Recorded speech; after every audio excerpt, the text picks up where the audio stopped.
In a single day, in February 2023, Google wiped around $100 billion off its own value, and the whole thing traced back to one wrong sentence in an ad. Google was scrambling to answer ChatGPT at the time, so it rushed out its own chatbot, Bard. The pressure was enormous. Microsoft had just wired ChatGPT into its products, and Google, the company that did a huge share of the foundational research behind modern AI, suddenly looked like it was trailing. Bard was supposed to be the confident comeback, the thing that reminded everyone Google was still the smartest company in the room, and they built a slick promo ad to show it off. And then, in that ad, Bard got the answer wrong. The demo asked what new James Webb Space Telescope discoveries you could explain to a 9-year-old, and Bard claimed the telescope took the very first picture of a planet outside our solar system, which wasn't true. The first image of an exoplanet came years earlier from a different telescope. Astronomers caught it instantly, so Google's big showcase of how smart its AI was shipped with an error anyone could fact-check in seconds. Investors panicked. Alphabet's stock fell almost 8% the next day, erasing roughly $100 billion, all because the chatbot fumbled one space fact in an ad Google made itself. Imagine costing your company $100 billion with a single homework answer. You'd think a $100 billion lesson would make Google extra careful with AI,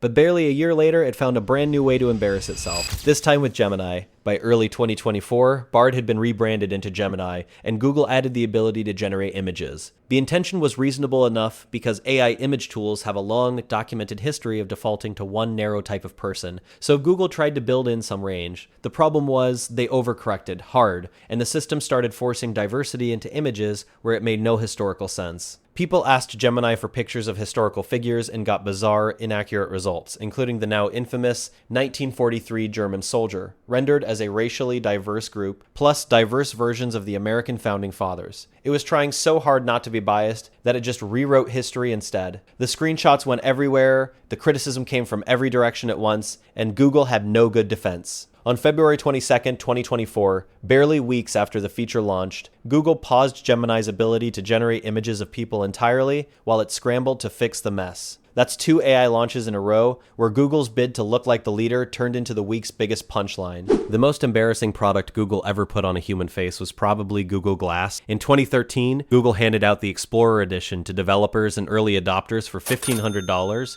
and for a minute it felt like the future had shown up early. A little screen sitting just above your eye, a camera, a microphone, a voice assistant, all built into a pair of glasses, years before anyone else got close. You could take a photo, get directions, or look something up without ever pulling out your phone, and people really did think this was the next iPhone. But there was one problem nobody at Google seemed to think through. You were now walking around with a camera pointed at everybody you talked to, and they had no real way of knowing if you were recording them. The public turned on it fast. Wearers got the nickname glass holes, bars and restaurants started banning the things, and the Motion Picture Association even warned theaters to watch for people filming movies through them. It went from futuristic to socially radioactive in about a year. In January 2015, Google quietly killed the consumer version and ended the Explorer program. The hardware survived as a niche tool for factory workers, but the dream of everyone wearing Google on their face just died. And honestly, for a $1,500 gadget, getting you uninvited from bars is a pretty rough return on investment. Google Stadia was supposed to make game consoles obsolete. When it launched in November 2019, the pitch was great. You wouldn't need an expensive console or a gaming PC anymore because the games would run on Google's servers and stream straight to your TV, laptop, or phone, and you could jump into a AAA title just by clicking a link. No downloads, no hardware arms race, just instant gaming on whatever screen you had. For a company that runs some of the biggest data centers on Earth, this looked like the one futuristic bet Google was built to win, but it fell apart from almost every angle at once. The streaming had latency issues, the library was thin and overpriced because you had to buy your games again at full price, and there was no clear reason to switch when you could already just own a console. The bigger problem was trust. People knew Google's reputation for abandoning projects, so a lot of gamers refused to sink money into a library that might vanish. And then it did exactly that. In September 2022, Google announced Stadia was shutting down, and the service went dark on January 18th, 2023. To their credit, they did refund the hardware and the games people bought, which is more than Google usually does. Although I'll admit I'd already talked myself out of rebuying a library I'd lost once. But think about what you're admitting when the safest part of your product launch was the refund.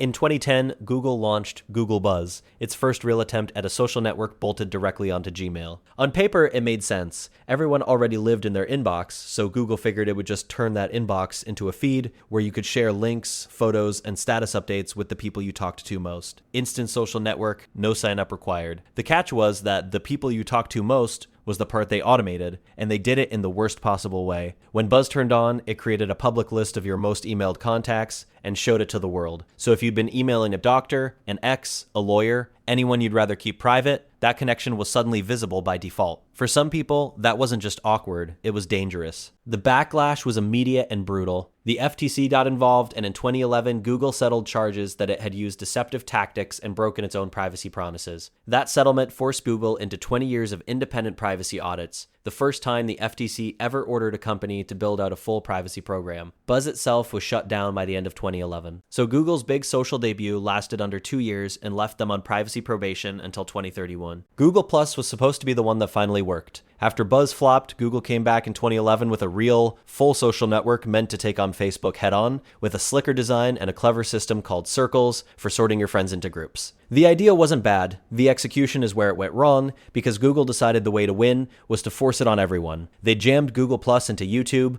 Gmail, and Search, made you have an account to do basic things, and pushed a real names policy that drove people up the wall. So instead of a place people wanted to be, it became a place people felt trapped in, and it earned a reputation as a ghost town where profiles existed but nobody posted. Then came the part that ended it. In 2018, Google found a bug in Google Plus that had exposed the private profile data of up to 500,000 accounts, and the kicker was, they chose not to tell anyone until a newspaper reported it months later. A second bug not long after exposed data from over 50 million more. At that point, it was over. Google announced it was shutting Google Plus down for consumers and pulled the burial date forward to April 2019. Google's serious Facebook killer died from the same thing that killed Buzz, a privacy disaster they tried to keep quiet. I remember Google Reader being how a huge chunk of the internet actually read the internet. Google launched it in 2005, and it was a beautifully simple idea. Instead of visiting 20 different websites to check for new articles, you just subscribed to their feeds, and Reader pulled everything into one clean list for you. For news junkies, bloggers, anyone who lived online, it was the daily home base. It was fast, it was free, and people loved it in a way Google products don't usually get loved. But Google decided the usage numbers were sliding and Reader wasn't worth keeping around. On July 1st, 2013, they announced they were retiring it. The reaction was way bigger than Google expected. Fans threw together a petition to save it that pulled in over 50,000 signatures in a few hours, which for an RSS reader is kind of incredible. It didn't matter, Reader was gone. The lasting damage wasn't really about RSS though. For a lot of people, killing a beloved, working, free product just because the graphs dipped was the moment they stopped trusting Google to keep anything alive, and that reputation has haunted every launch since. And by the way, if you're enjoying this, go ahead and subscribe. This channel is trying to claw its way to 1,000 subscribers, and everyone really does help. Anyways, back to it. You've probably never used Google Wave, and that's pretty much the whole story. Back at Google's developer conference in 2009,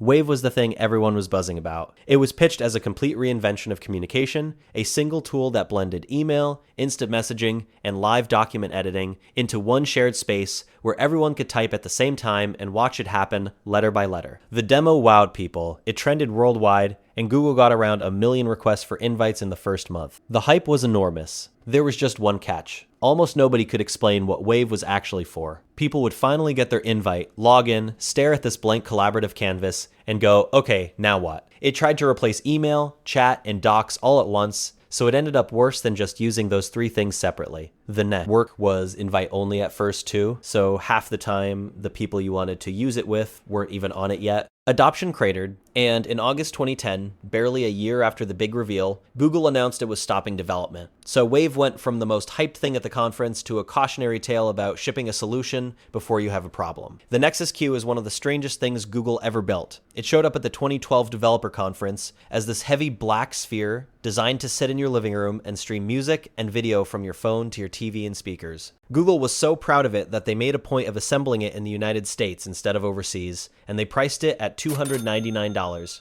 This was meant to be a premium statement piece of hardware. The problem was that for $300, the thing barely did anything. It could only stream from a tiny handful of Google's own apps, it couldn't play Netflix or anything you actually used, and a competing device like the Roku did way more for a fraction of the price. Reviewers were baffled, and Google clearly knew it too. Before the Nexus Q ever officially went on sale, Google postponed it indefinitely to make it even better, which is corporate for, we know this is bad. The people who'd pre-ordered one just got theirs for free. It quietly disappeared after that and never came back. So the Nexus Q has the rare distinction of being a product that flopped without ever actually launching. Google Street View Y-Spy was a privacy scandal hiding inside something completely ordinary. Street View itself was a great idea, those camera cars driving down every road on Earth so you could stand on any street from your computer. But between 2008 and 2010, while those cars were rolling through neighborhoods snapping photos, they were also quietly scooping up data from people's home Wi-Fi networks. And not just the network names, which would have been bad enough. Because most home routers back then weren't encrypted by default, the cars grabbed chunks of real payload data, fragments of emails, passwords, and whatever else people happened to be sending over their connection as the car drove past. Google framed it as an accident, a bit of rogue code that got left in. But the haul was massive and it spanned the US and Europe, so regulators were not impressed. In 2013, Google agreed to pay $7 million to settle with 38 states and DC, and got separately fined by the FCC for stonewalling the investigation. $7 million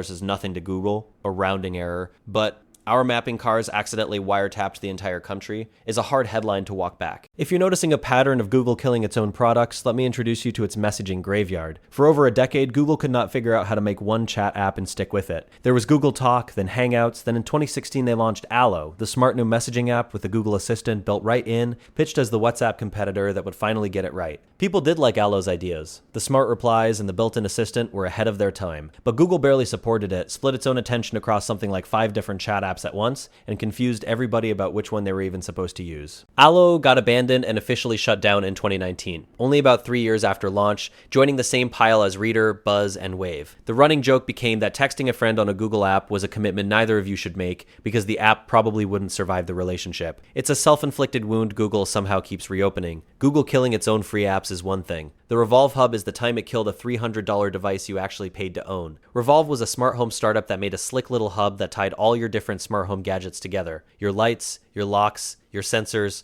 all controlled from one app. It was well reviewed, the people who bought it loved it, and in 2014, Nest, which Google owned, bought the company. If you owned a Revolve, this looked like great news, because the most powerful tech company on earth was now behind the thing running your house. Except Google didn't buy Revolve for the product, they bought it for the team, and they had no intention of keeping the hub alive. In early 2016, Nest announced it wasn't just ending support for Revolve, it was going to shut down the servers entirely on May 15th, which meant the hub would stop working completely. Not the we won't add features anymore kind of dead. A fully dead brick. Your $300 device that controlled your home would simply turn off forever because Google flipped a switch in a data center. People were furious because it set a scary precedent that a company could remotely disable hardware you already owned. To avoid the FTC stepping in, Nest ended up quietly offering refunds. But we'll brick the thing in your house unless enough people complain is not exactly the trust you want from your smart home company. Remember how this whole video started with Google's AI confidently making things up in front of the entire world? Well, that same overconfidence is now sitting at the top of Google search, and it's the one still going today.